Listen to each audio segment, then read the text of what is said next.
संपूर्ण हठ योग यूनिट 5 के अंतर्गत आ जाता है।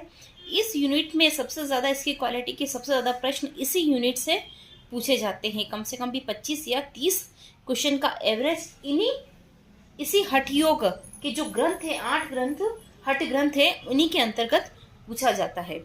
अब उसमें भी प्रायोरिटी ये रहती है कि कौन कौन से ग्रंथ में सबसे ज़्यादा प्रश्न पूछे जाते हैं। तो जो स्टूडेंट्स सीरियसली तैयारी करते हैं तो उनके लिए हठ प्रदीपिका और ज्ञान संहिता ये 2 ऐसे ग्रंथ हैं जिनको बहुत सीक्वेंस में पढ़ना चाहिए। पहले हठ प्रदीपिका और सेकंड है ज्ञान संहिता और तृतीय नंबर पर आ जाती है हठ रत्नावली। तो यहाँ से हमेशा प्रश्न पूछे जाते हैं।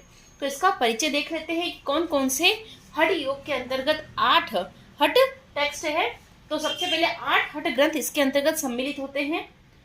पहला आ जाएगा हठ प्रदीपिका, इनके राइटर है स्वात्माराम जी, 13वीं शताब्दी का यह ग्रंथ है।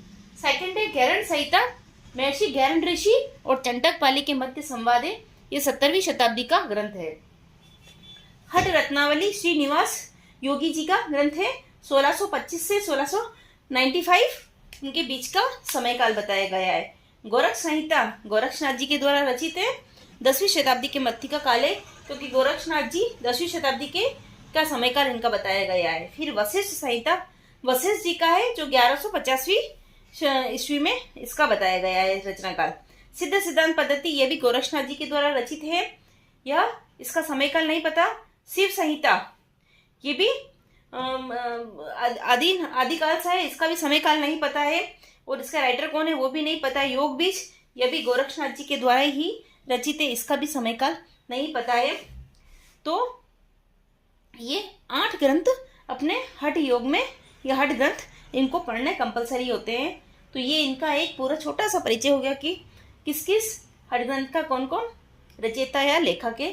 तो ये प्रश्न यहाँ से आ जाएंगे। बाकी अदरवाइज किस हठ ग्रंथ में कितने यम है, कितने नियम है, अष्टांग योग है, किसके अंदर चतुरंग योग है, किसके अंदर सप्तांग योग है, योग के अंगों का संपूर्ण वर्णन इसमें हठ ग्रंथों में पूछा जाता है। तो ये छोटी छोटी सी मुबारी है, तो ये आपको थोड़ा सा इसका परिचय हो गया। ये अपनी 5 यूनिट हठ योग के ये 8 हठ ग्रंथ।